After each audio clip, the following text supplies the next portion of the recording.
Since Vasco da Gama landed in Calicut in 1498 CE, European trading companies started coming to India trade. The Portuguese, the Dutch, the French, the British companies were engaged in the constant struggle to gain monopoly trading right in India.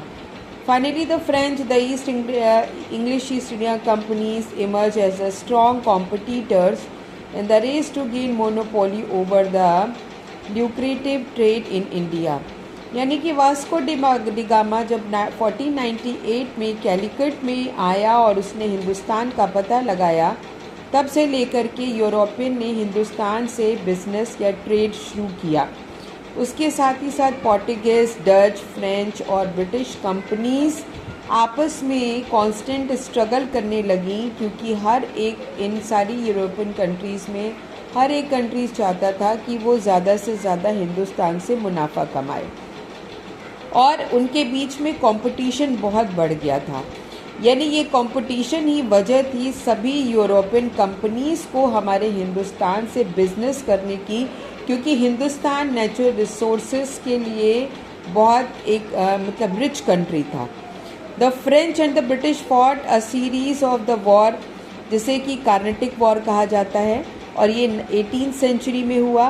Carnatic region in the present day refer to the modern Coromandel coast and its hinterlands. As the war were fought, centered on political domination over this region. They come to be known as the Carnatic War. यानी Carnatic war इसलिए इसको कहा जाता है क्योंकि यहाँ पर British और फ्रेंच ने मिल करके एक सीरीज़ ऑफ वॉर परफॉर्म किया था, और ये कोरोमंडल कोस्ट के एरियाज़ में था। इस वजह से इसको कार्नेटिक वॉर कहा जाता है, जिसमें अल्टीमेटली ब्रिटिश जीत चुका था और एंग्लो और French rivalry over Indian territories. Formation of the East India company यानी इंग्लिश ईस्ट इंडिया कंपनी का किस तरीके से उदय हुआ। तो फर्स्ट ही इंग्लिश ईस्ट इंडिया कंपनी हमारे हिंदुस्तान में आई थी 1600 में, एक मर्चेंट बन करके, यानी कि एक व्यापारी बन के, और क्वीन एलिजाबेथ फर्स्ट के चार्टर को लेकर के कि हिंदुस्तान में उनको ये आदेश मिल गया था कि वो हिंदुस्तान से बिजनेस या ट्रेड संबंध बनाएं। The charter granted them right to trade exclusively with the East which was quite profitable. यानी कि ये जो चार्टर फरमान ये लेकर के आए थे क्वीन एलिजाबेथ से हमारे हिंदुस्तान से बिजनेस संबंध बनाने के लिए, इसमें ये जानते थे कि हिंदुस्तान से बिजनेस रिलेशन बनाना इनको एक बहुत ही प्रॉफिटेबल सोर्स में होगा। Company bought goods for the East and sold them at the higher prices in the European market. Queen herself was the shareholder of the company. English East India company first factory यहाँ पे start हुई सूरत में 1612 में, और उसके बाद a factory was a place where the company had a warehouse to store. यानी कि ये जो फैक्ट्रीज उन जगहों पे भी बनाई जाने लगी जहाँ पर कंपनी अपने वेयर हाउसेस रखने लगी। वेयर हाउसेस का मतलब कि प्रोडक्ट्स यहाँ पर ये लोग बल्क में प्रोड्यूस करके स्टोर करते थे, और यहाँ से फिर डिफरेंट फॉरेन कंट्रीज़ में ये प्रोडक्ट जाता था सेल होने के लिए। ठीक है ना। उसके साथ ही साथ अब ब्रिटिशर्स ने अपने रेजिडेंशियल क्वार्टर्स भी बनाने शुरू कर दिए। इनके एम्प्लॉयर्स जो थे उनके लिए भी आसपास के एरियाज़ में घर बनाए जाने लगे। उनकी ज़रूरत की सारी चीज़ें उनको अवेलेबल की जाने लगी, ताकि ये वर्कर्स कहीं और दूर ना जा सकें और उनको ज़रूरत की सारी चीज़ें एक ही जगह पे अवेलेबल हो जाए, जिससे कि ये वर्कर्स को मतलब ईज़िली ये लोग अपनी लाइफ को सर्वाइव कर सकें और कंपनी की फैक्ट्रीज़ में आकर के काम कर सकें। The company could not manufacture any goods in these factories. Now grants from the Mughal court. अब क्या हुआ था कि 1615 में सर थॉमस रो, जो कि उस समय हिंदुस्तान में मुगल रूलर जहांगीर थे, उनके समय पे हिंदुस्तान आए थे, और उनसे इन्होंने परमिशन मांगी थी टू राइट द मतलब to obtain the trade relation from the India. अब मुगल एम्परर ने उनको ये परमिशन दे दी थी, क्योंकि उनका सोचना था कि बाहरी विदेशों से अगर हमारे ट्रेड या हमारे व्यापार संबंध बनेंगे तो हमारे हिंदुस्तान में अच्छा इनकम होगी। और उसके बाद अतिथि देवो भव का एक और सिद्धांत हमारे हिंदुस्तान का है। तो हमारे मुग़ल एम्परर्स ने इन यूरोपियंस की खूब आवभगत करी। बाय 1623 में factories of the East India company came to the several place. उसके बाद फिर 1623 में कंपनी ने अपनी जो है फैक्ट्रीज डाली सूरत, बोर्ज, अहमदाबाद, आगरा और मसूलीपट्टनम में। फिर by 1647 English East India company had establish 23 factories in India.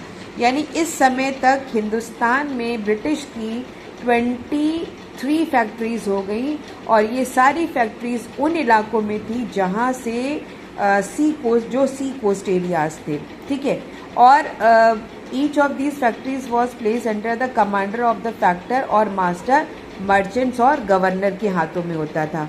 अब company one further privileges from the Mughal emperor in the later years, क्योंकि यहाँ से कंपनी को मुगल से काफ़ी कुछ जो है वो प्रॉफिट हुआ, क्योंकि सबसे पहले तो उनको परमिशन मिल गई थी हिंदुस्तान में मतलब बिजनेस करने की। उसके बाद फिर इन्होंने इन मुगल्स के कारण ही इनकी पोजीशन और ज़्यादा हिंदुस्तान में स्ट्रांग हुई।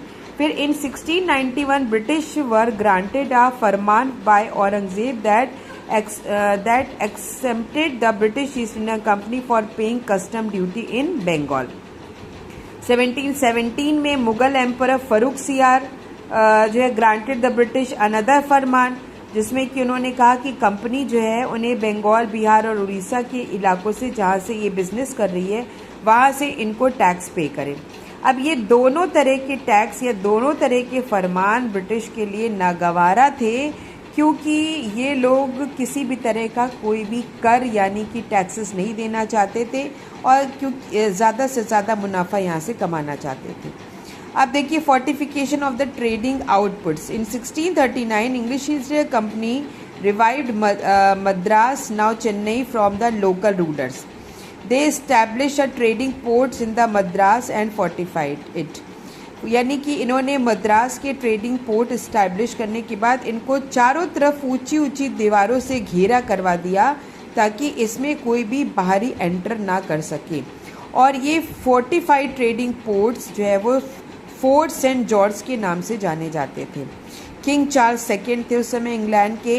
Got the island of the Mumbai, now Mumbai, from the ortigas Portuguese as the dowry when he married. यानी कि किंग चार्ल्स के का संबंध पोर्टुगीज से मैरिज रिलेशंस में हो गया था, जिससे कि मुंबई इनको डाउरी में मिली, तो इसलिए पोर्टुगीज का संबंध ब्रिटिश के साथ सही था। यानी दोनों लोग आपस में कोऑर्डिनेशन के साथ रहते थे। In 1688 he rented out the island to the company to the nominal rent and 10 pounds per year। अब कंपनी ने ट्रांसफ़र किया Mumbai into the most important trading settlement on the west coast of the India. Company ने यहाँ पे भी अपने ऊंचे ऊंचे किले चारों तरफ से घेरा करवा दिए, कलकत्ता में भी करवा दिए और उसको फोर्ट विलियम जो है के नाम से जाना जाने लगा। उसके साथ ही साथ ब्रिटिश ने कलकत्ता, मद्रास, मुंबई में अपने हेडक्वार्टर्स बना दिए। यहाँ से इन्होंने अपने ट्रेडिंग सेंटर्स बनाए और यहीं से ईस्टर्न, सदर्न और वेस्टर्न इंडिया में इन्होंने सेटलमेंट करने के बाद अपने बिजनेस को पक्का कर दिया। These headquarters were known as the presidencies and were place under a governor. यानी कि ये सारी जो हेडक्वार्टर्स थे ब्रिटिश के, इन सब को प्रेसिडेंसीज कहा जाता था और इन प्रेसिडेंसीज को लुक आफ्टर करने के लिए गवर्नर्स होते थे।